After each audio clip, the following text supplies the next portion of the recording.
Esta mesa que les estábamos comentando va a estar dirigida por todo un experto en la atracción de inversión nacional e internacional. Él es Andrés García, socio director en SIFDI. Compañeros, ¿ya están microfonados los ponentes? ¿Sí?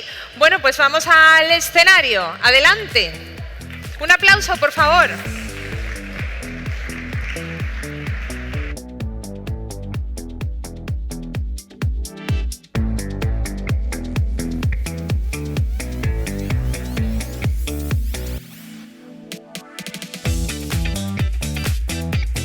Bueno, pues bienvenidos de vuelta. Me ha puesto el más grande. Seguimos, como habíamos comentado, pues con esta mesa de redes de industrialización, siendo la clave justamente pues el cómo, ¿no? Cómo creamos industria en colaboración.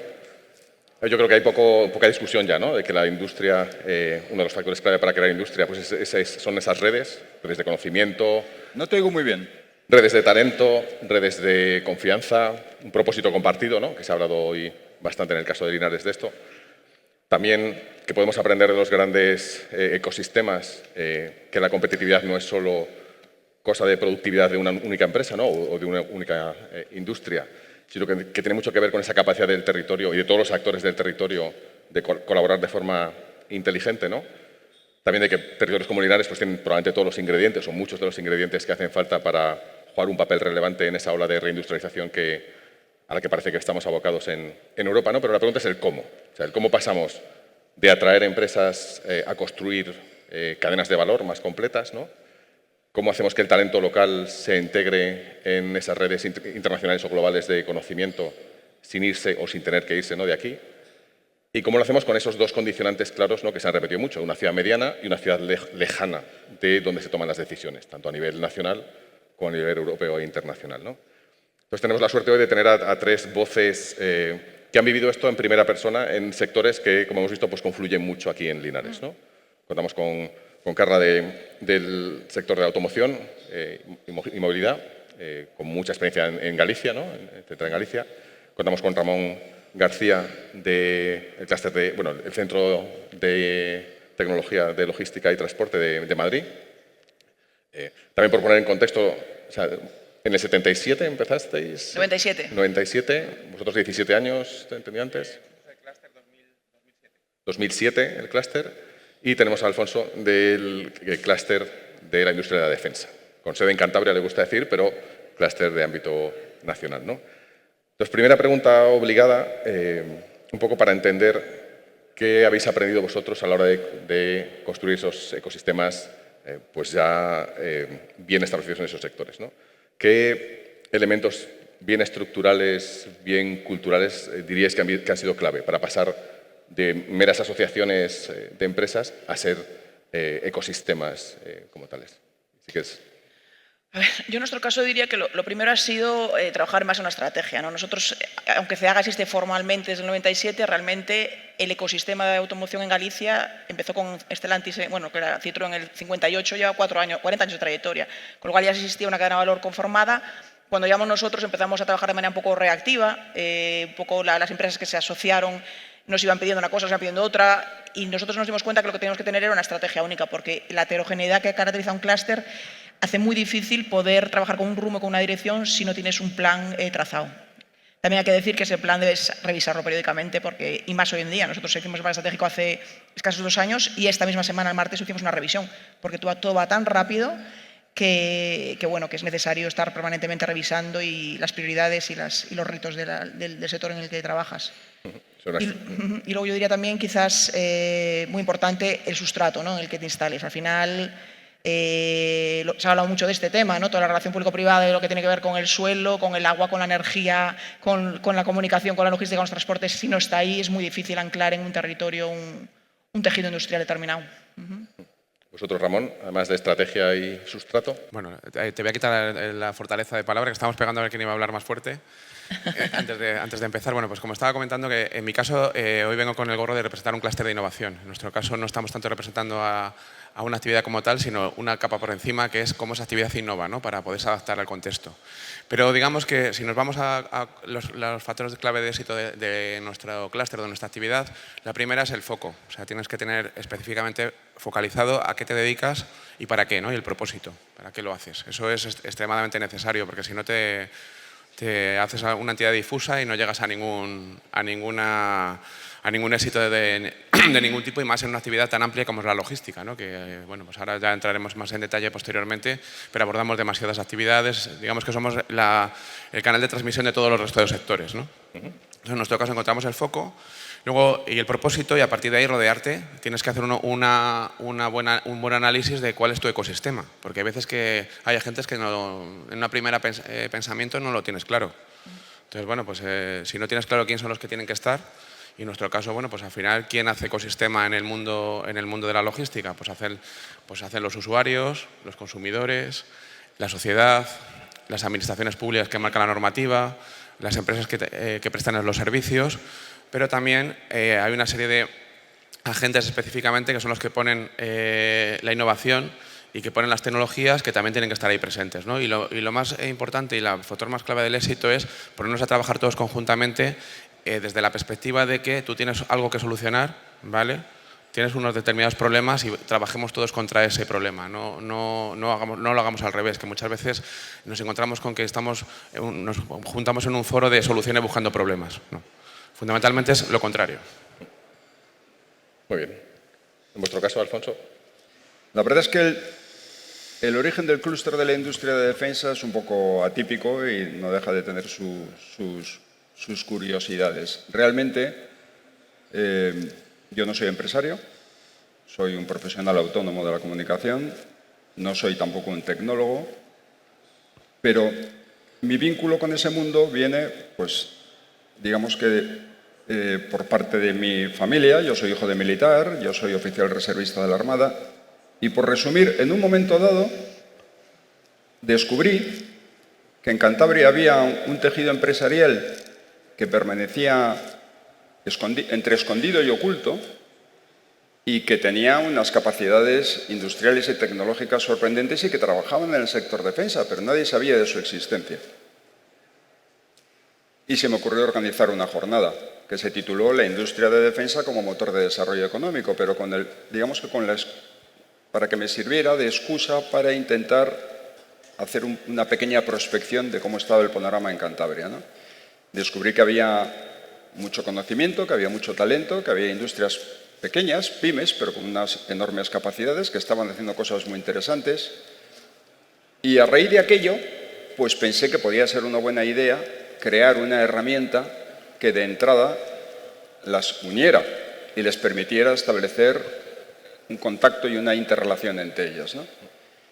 Y ese es el origen del clúster de la industria de defensa, que evidentemente yo no presido, porque yo no soy empresario del sector defensa y no tiene sentido que yo, por mucho que sea el padre de la criatura, que yo la presida, ¿no? Bien, al mismo tiempo, en mi humilde opinión, porque puedo estar equivocado, yo no le veía mucho sentido a enfocar o abordar esa organización desde un ámbito tan estrictamente local, porque además, si me hablas de otras comunidades autónomas, como puede ser Andalucía, pero es que Cantabria es una cosa muy pequeñita, tiene 600.000 habitantes, y a mí me parece que la defensa es algo que se debe abordar, o así lo entendía yo en aquel momento, desde una perspectiva nacional. Por eso, aunque nació en Santander, por las circunstancias que fueron, yo tuve claro, y los empresarios que conformaron el clúster en su origen también lo vieron claro, que lo auténticamente importante era darle una dimensión, un ámbito de carácter nacional. Al final se constituyó en el año 2019 y en estos momentos tenemos 115 empresas de toda España, pero no solo empresas, también tenemos centros de investigación y conocimiento, y también tenemos algunas entidades públicas y privadas que serían la tercera patita que nos apoyan. Entre las entidades públicas y privadas, lógicamente, está el Gobierno de Cantabria, a través de la Sociedad Pública Sodercan o la propia Cámara de Comercio de Cantabria, ¿no? Entre los centros de investigación hay de todo tipo, desde el Centro de Láser Expulsados de Salamanca hasta 2 centros de investigación del CSIC, por ejemplo, ¿no? Y ahora se nos acaba de incorporar, por ejemplo, la Universidad Autónoma de Madrid. El grueso, como es lógico, son empresas. Y las hay desde muy grandes, como es el caso de Indra o Sener Aeroespacial, hasta autónomos, pequeños autónomos, que quizás son los que más necesitan nuestra ayuda. Voy a tirar de ese hilo, porque me gusta esa parte de cómo hacemos que un clúster que originalmente puede nacer con un contexto local, ¿no? ¿Cómo lo imbricamos dentro de una cadena de valor global, ¿no? O sea, ¿cómo hacemos crecer? Una vez consolidamos, tenemos la estrategia, tenemos el sustrato, ¿cómo hacemos que crezca en vuestra experiencia, en vuestros clústeres? O sea, ¿cómo ayudáis al territorio y a las empresas del clúster a entrar en esas cadenas más globales o más nacionales? A ver, en nuestro caso yo diría que en los últimos años, los últimos 5 o 7 años para aquí, lo que hemos hecho por parte de CEAGA, éramos un ecosistema muy endogámico, era 200 empresas, 24.000 empleados, al final es como que no sales de ahí, ¿no? Entonces lo que hemos visto es la necesidad de abrirnos no solo a otros clústeres de automoción de España, que al final en el contexto en el que vivimos, si queremos mantener la industria en nuestro país, tenemos que colaborar entre todos, sino también a otros países de Europa y a otros clústeres, pues el ámbito de la logística, el ámbito TIC, que cada vez está más presente en automoción. Entonces, tienes que conectarte con el ecosistema más amplio, tienes que trabajar como un sistema abierto, no como un sistema cerrado. Eso es lo que hemos hecho en CEAGA y nos está funcionando muy bien. Por poneros un ejemplo, tenemos lo que llamamos el C8, que es una reunión de los gerentes de los clústeres todos los viernes, sin excusa, de 8 regiones de España, y ahí compartimos de todo, buscamos sinergias y esa colaboración está siendo tremendamente fructífera. Entonces, al final, hemos visto que la competencia está mucho más allá de la región de al lado, ¿no? Entonces, es un poco nuestro enfoque y nos está funcionando. Yo lo recomiendo. No esperar mucho, sino intentar conectar los puntos desde el inicio. Yo creo que hacer un poco referencia a todo ese tema, ¿no? De identificar quién es quién y quiénes son los agentes clave para tu ecosistema. ¿En nuestro caso? En nuestro caso, bueno, es un poco la definición de lo que estaba contando al principio. En nuestro caso, he contado brevemente de dónde venimos. Nosotros venimos, este clúster es un spin-off de una asociación, del Centro Español de Logística, que es la asociación de referencia de cadena de suministro en España, y precisamente el clúster nace porque aparece en el año 2007 un problema que unos visionarios dijeron: vamos a tener un problema con la distribución urbana de mercancías, ¿os suena, no? Bueno, pues vamos a crear un think tank en el cual vayamos a pensar alrededor de todo lo que puede pasar y a partir de eso qué soluciones vamos a poder hacer para que esto deje de ser un problema e incluso que generemos ventajas competitivas.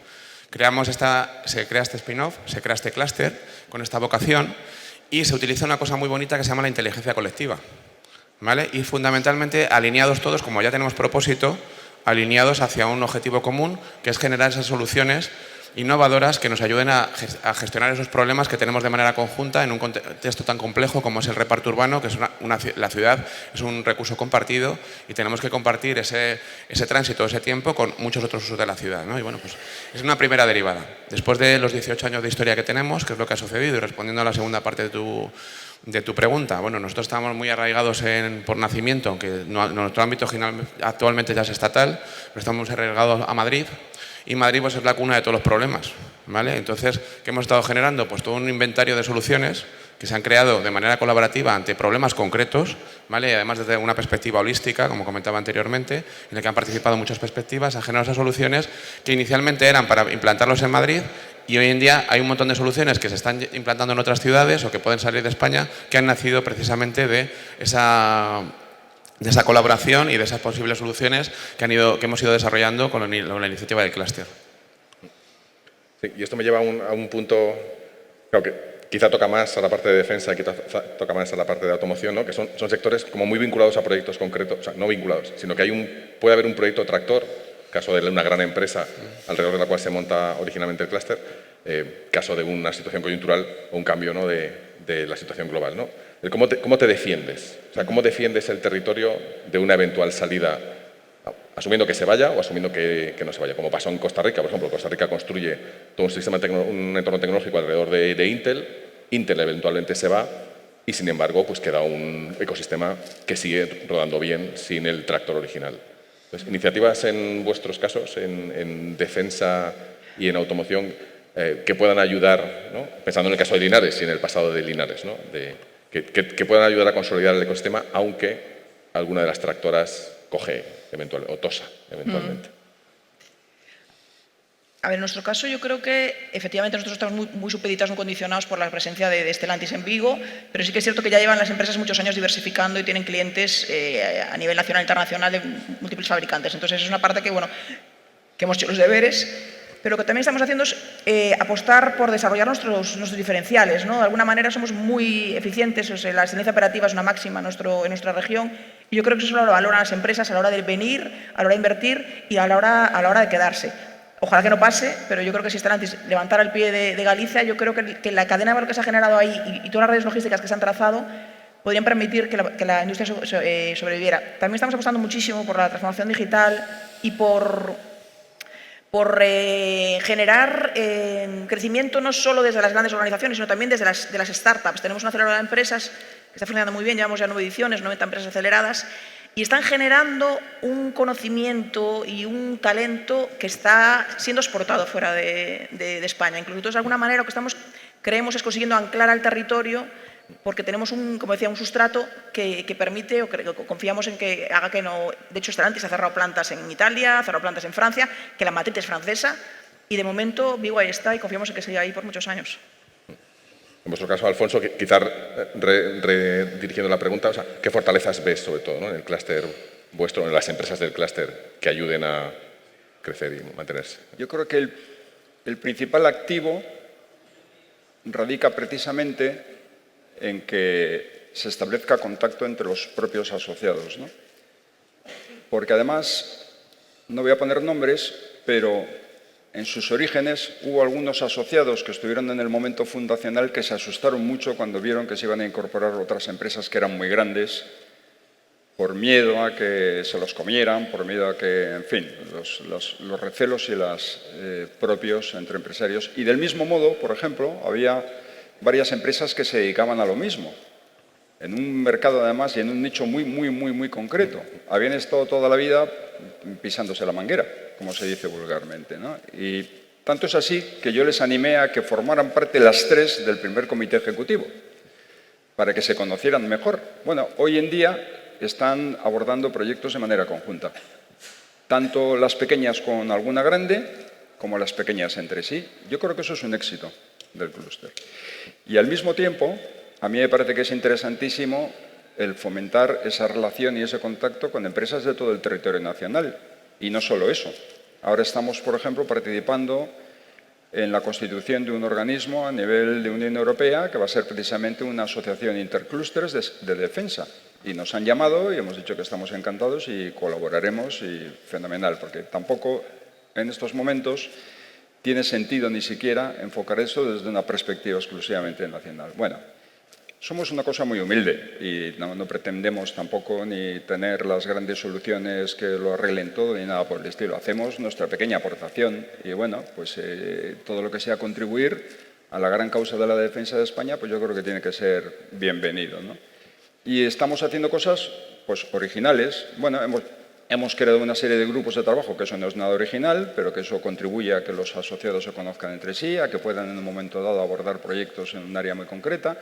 Nos hemos dado cuenta rápidamente de que hace falta talento y en la medida de nuestras humildes posibilidades, pues hemos hecho ya algún pequeño experimento. Por ejemplo, hemos creado, como la Universidad de Cantabria es miembro del clúster de la industria de defensa y tiene una escuela de ingenieros industriales y de telecomunicación muy buena, pues hemos creado un curso de guerra electrónica. Es un título propio de la Universidad de Cantabria que es, en la práctica es un máster en cuanto a la cantidad de contenido que tiene, ¿no? Pero oficialmente en estos momentos es un curso de especialista universitario.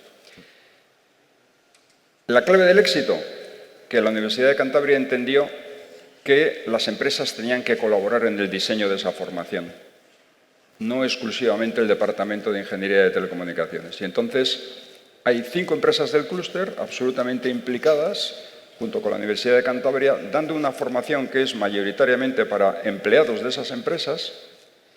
Y ahí estamos, bueno, pues formando gente de mucho nivel en un área muy concreto. Esto es un ejemplo de otras muchas cosas que harían falta en ese ámbito. En España hacen falta ingenieros de sistemas. De hecho, déjame no hay ninguna universidad que esté formando ingenieros, que yo sepa, ingenieros de sistemas como tal. Bueno, pues déjame que tire de ese hilo, porque de hecho, mirando a futuro, ¿no?, y pensando en Linares y en otras ciudades que pueden pensar, oye, ¿dónde pongo mis esfuerzos a partir de ahora, no? Empezando por ti, Ramón, o sea, y yendo un poquito rápido ahora, que ya vamos de tiempo justitos. ¿qué oportunidades o en qué sectores veis que tiene sentido apostar? O sea, siendo España, siendo Linares, siendo Madrid en tu caso, ¿no? Que dentro de vuestro sector, ¿qué oportunidades crees que hay que subirse a ellas, ¿no? A ver, la logística es un sector difuso. O sea, nosotros estamos en todos los sectores. ¿Yo qué es lo que pienso? Si cogemos, yo soy de la etapa todavía de cuando estudiamos geografía con un globo terráqueo. No sé si, me imagino que los de aquí ya no, pues sois todos más jóvenes. Y cuando veíamos el globo terráqueo, si os habéis fijado los que lo teníais, ¿dónde está España? España está entre el canal de Suez y el canal de Panamá, entre Europa y África. Somos la primera potencia de turismo mundial en personas. Pues lo deberíamos ser también en cajas o en mercancías. O sea, tenemos una oportunidad de oro tremenda por nuestra posición geoestratégica para poder ser uno de los principales ejes logísticos a nivel mundial, ¿vale? Y esto es algo que yo creo que tenemos que tenerlo claro. ¿Qué nos hace falta para que pase esto? Pues que tengamos bien definidos las infraestructuras, los ejes, las conexiones, ¿vale? Y ahí es donde, desde mi negociado, que es la logística, que al final da para dar soporte a las industrias que se quieran poner aquí, yo abogaría porque tengamos todos claros esta visión y que seamos claros y que hagamos todas las colaboraciones, todas las que sean necesarias. Me parece que entre público y privado hay público-pública, pública-privada, privada-pública, privada-privada, pues que hagamos todas para que esto pase, ¿no? Ahí es donde vemos un gran nicho de oportunidad. Y luego, si nos vamos a lo concreto, que es una cosa que por el tiempo no quiero marcharme sin decirla, cuando nos vamos a lo concreto y a lo local, esta mañana hemos escuchado un montón de casos de éxito y un montón de recomendaciones de cómo hay que hacerlo bueno. Aprendamos de los fracasos. ¿Vale? Por favor, hay muchos polígonos, regiones, áreas que han fracasado. Entendamos por qué. Y la mayor parte de las veces en las que yo por lo menos he estudiado son en las que no han sabido entender el ecosistema que hace falta para que las cosas funcionen. Y para que algo que funcione tengo que tener claramente definido el negocio, de qué quiero ser el polo. Segundo, tengo que tener claro cuáles son las infraestructuras que van a soportar eso. ¿Vale? Tercero, tengo que tener las personas. ¿Vale? Y eso muchas veces está fuera del alcance del ámbito concreto de a lo mejor del pueblo donde estamos, no tenemos la capacidad y tiene que ser un proyecto de mayor envergadura. Y tercero, la normativa, que también nos olvida, que luego queremos hacer cosas que la legislación no permite. ¿Vale? Entonces, tenemos que trabajar las 4 ejes a la vez y los tenemos que trabajar con el tiempo suficiente para que esto pase. ¿Vale? Y si no, bueno, ya digo, mirad con estos 4 ejes y mirar casos de no éxito y en cuál de los 4 han hecho grong, ¿vale? Y a lo mejor lo han hecho los 4. ¿Vale? O a lo mejor han acertado solamente en uno. ¿Vosotros, Capa? Yo creo que, por un lado, hay que mirar mucho a Europa, porque al final lo que hacemos aquí, Linares, está genial que tengáis el apoyo a nivel ayuntamiento, es una suerte, porque yo creo que eso va a ser un impulso tremendo, pero local, regional, y luego Europa condiciona todo lo que hacemos. Y en automoción y en defensa está clarísimo. La suerte que tenemos es que se han definido 14 sectores industriales que Europa quiere expulsar, y uno de ellos es la logística, movilidad y automoción, otro de ellos es defensa, con lo cual lo tenéis todos los ingredientes encima de la mesa. Se está hablando ahora mucho, por ejemplo, del e-car, ¿no? En Europa se han dado cuenta que se han metido un tiro en el pie, se han dado cuenta de que en toda Europa no se produce un coche por menos de 20.000 euros, que se pueda vender por menos de 20.000 euros, es un drama, y han planteado ahora que hay que construir coches económicos, ecológicos y europeos. Entonces, esos factores yo creo que hay que aprovecharlos, hay que estar en Europa, no podemos quedarnos a nivel local ni a nivel regional, hay que ir a Europa. Y eso también se consigue mucho a través de la colaboración. Nosotros, a través de todas nuestras alianzas que tenemos a nivel estatal, a nivel de clústeres, de redes de clústeres, estamos ahí. Yo creo que no podéis dejar de mirar eso. Y ver los desafíos como oportunidades. Marruecos es una amenaza, para nosotros en Galicia es una amenaza a nuestra competitividad. Están deslocalizando un montón de empresas. Vosotros tenéis todavía más cerca. Podéis verlo como una amenaza, podéis verlo como una oportunidad también de buscar ahí, completar la cadena de valor y buscar sinergias. ¿Por qué no? Alfonso, tú en un minuto. En un minuto. Una gran oportunidad que veas, aparte de... Ya no queda casi tiempo. ¿No quieres apostar desde todas las actividades que tenéis en el clúster? A ver, la gran cuestión. Que el sector defensa en estos momentos es una grandísima oportunidad, eso ya lo está viendo todo el mundo, ¿no? Va a haber 800.000 millones de euros en los próximos 5 años por parte de la Unión Europea, exclusivamente por parte de la Unión Europea, en el periodo 2026-2030. Eso es evidente que abre un abanico de probabilidades enorme. Si a eso le sumamos, además, todo lo que va a suponer gasto OTAN. Luego, es una oportunidad al alcance de muchísimas empresas, de muchísimos ámbitos y de muchísimos sectores, incluso para aquellas empresas que nunca jamás han hecho nada en el ámbito de defensa, pero que tienen capacidades industriales, productos o servicios que puedan ser de interés para la defensa. Es decir, esto no es exclusivamente para las que ya están. De lo que se trata es de identificar y atraer a muchas empresas. Y hace falta capacidad industrial, porque no va a haber tampoco, no hay en estos momentos capacidad industrial para absorber todo ese volumen de dinero y poner a las fábricas a producir. Se ha visto, por ejemplo, en relación con el conflicto de Ucrania, que no había capacidad industrial en Europa para producir munición. Muy bien, pues mil gracias por todos los insights y por toda la información.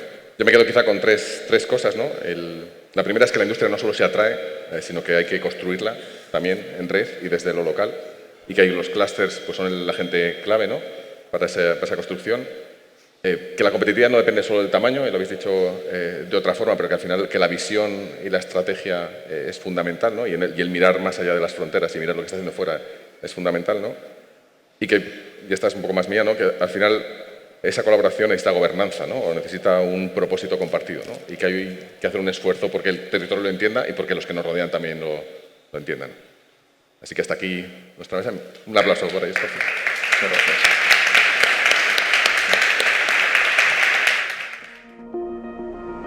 Thank you.